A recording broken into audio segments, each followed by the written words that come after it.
Hello friends, welcome to the channel. My name is Vasu Goyal and आज का topic है FIR, first information report. FIR को समझने से पहले आइए समझते हैं कि किन केसेस में एफआईआर दर्ज होती है।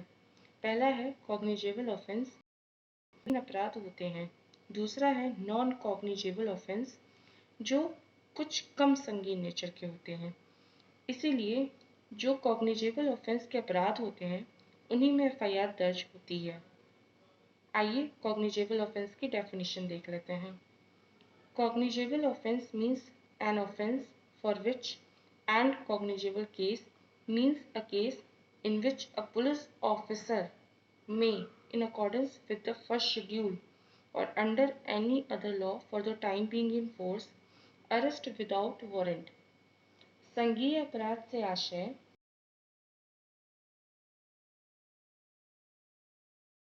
के या तत्समय प्रवृत्त किसी अन्य विधि के अनुसार वारंट के बिना भी गिरफ्तार कर सकता है। कॉग्निजेबल ऑफेंस सीआरपीसी के 2C में डिफाइंड है, जबकि नॉन कॉग्निजेबल ऑफेंस सीआरपीसी के 2L में डिफाइंड है। नॉन कॉग्निजेबल ऑफेंस वो ऑफेंस होते हैं जो कि कॉग्निजेबल ऑफेंस नहीं होते हैं। यही इसकी डेफिनेशन है। अभी तक हमने जितना पढ़ा उसका मतलब ये हुआ कि बिना मजिस्ट्रेट के पास गए अरेस्ट कर सकते हैं ऐसे ऑफेंसेस में जो कि कॉग्निजेबल होते हैं, और साथ ही साथ इन्वेस्टिगेशन या तहकीकात के लिए भी मजिस्ट्रेट की परमिशन की ज़रूरत नहीं होती है कॉग्निजेबल ऑफेंस में। तो ऐसा क्यों किया जाता है? इसका आंसर ये है कि अगर पुलिस ऑफिसर ऐसे संगीन अपराध में मजिस्ट्रेट के पास ऑर्डर लेने चले जाते हैं तो पीछे से सबूतों के साथ छेड़छाड़ की जा सकती है या विटनेस को धमकाया जा सकता है।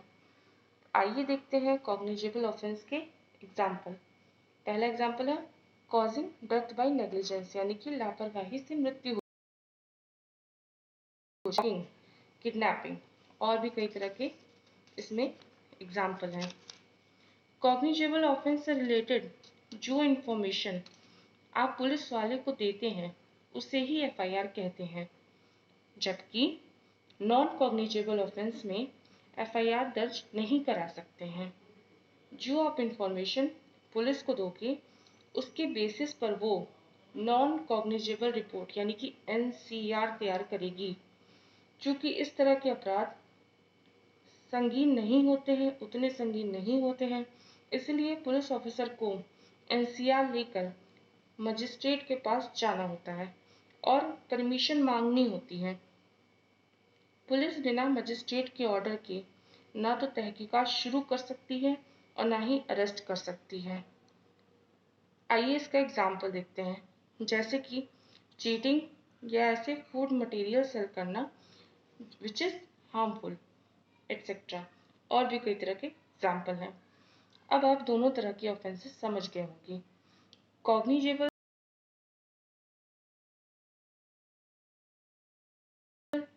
आइए अब समझते हैं एफआईआर के बारे में। किसी भी तरह के कॉग्निजेबल ऑफेंस में जस्टिस पाने के लिए पहला स्टेप होता है उसकी इंफॉर्मेशन पुलिस को देना। उसी रिपोर्ट को एफआईआर कहते हैं, और उसके बाद ही आपके आगे की जुडिशियल प्रोसीडिंग स्टार्ट हो जाती है। मतलब कि अगर आपको एक लड़ाई लड़नी है जिसमें आपके साथ कुछ गलत हुआ है तो पहला स्टेप आपका यही होगा कि आप जाके पुलिस ऑफिसर को अपना एफआईआर दर्ज कराएं। उसके बाद के सारे प्रोसीजर अपने आप स्टार्ट हो जाते हैं और आपको जस्टिस मिल जाता है। एफआईआर के बाद ही कॉग्निजेबल ऑफेंस के लिए इन्वेस्टिगेशन स्टार्ट होती है। इन्वेस्टिगेशन सीआरपीसी के सेक्शन 2H में डिफाइंड है। आप बेयर एक्ट में जाके चेक कर सकते हैं। जैसे कि cognizable offence, non cognizable offence, investigation defined है, पर एफआईआर कहीं भी डिफाइंड नहीं है। यह क्वेश्चन अक्सर पूछा जाता है, क्या एफआईआर सीआरपीसी में कहीं डिफाइंड है? तो इसका आंसर होगा नो। हालांकि उससे रिलेटेड इंफॉर्मेशन दी हुई है, जैसे कि section 145 CrPC. recorded under section 154 of CRPC is known as FIR। सीधा सा मतलब है। सेक्शन 154 के बारे में हम डिटेल में अगली वीडियो में देखेंगे। अभी फिलहाल फोकस करते हैं FIR के बारे में। आइए जानते हैं कि कौन कॉम्पिटेंट है FIR लॉन्च करने के लिए। तो 4-5 तरह के लोग कॉम्पिटेंट हैं। पहले तो ऐसा व्यक्ति जिसके साथ क्राइम हुआ हो, ठीक है, ऐसा व्यक्ति जो उस स्पॉट पे मौजूद रहा हो, जिसने वो क्राइम होते हुए देखा हो, जो डायरेक्ट विटनेस हो। फिर पुलिस ऑफिसर जिसने क्राइम करते होते हुए देखा हो, तो वो भी एलिजिबल है। और ऐसे व्यक्ति भी जिसको श्योर शॉट है, मतलब उसने हेयर से एविडेंस नहीं, उसने कहीं से सुना नहीं, उसने मतलब उसके पास मौजूदा मतलब या तो उसने CCTV में देखा, या तो मतलब उसने कहीं ऐसा मतलब श्योर शॉट है उसका कि हाँ उसको पता है कि ये घटना हुई, या तो उसने चीखने चिल्लाने की आवाज़ सुनी, तो उसके पास प्रॉपर एविडेंस है कि हाँ उसको पता है ये कॉग्निजेबल ऑफेंस हुआ है। ये 4-5 लोग ही FIR लॉन्च करा सकते हैं। आइए देखते हैं कि किन मदों में पुलिस ऑफिसर FIR इन्वेस्टिगेट नहीं करता है या करने से मना कर देता है।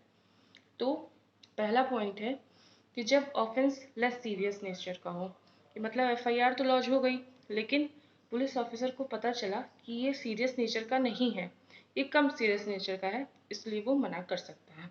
दूसरा, no proper ground of investigation, तो वो मना कर सकता है, लेकिन वो ओरली नहीं मना कर सकता।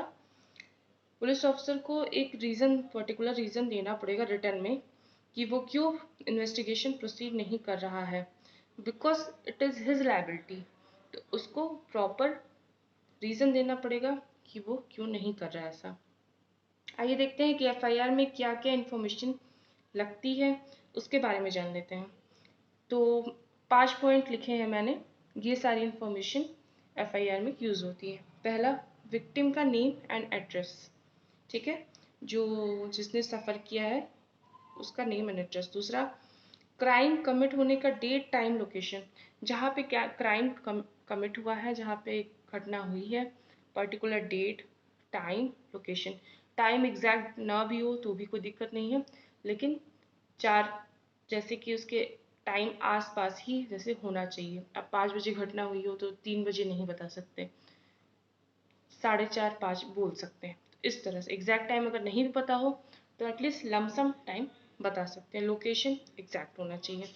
अगर कोई विटनेस हो, किसी ने अगर देखा हो, तो वो ट्रू फैक्ट्स जो हों क्राइम से रिलेटेड वो हों।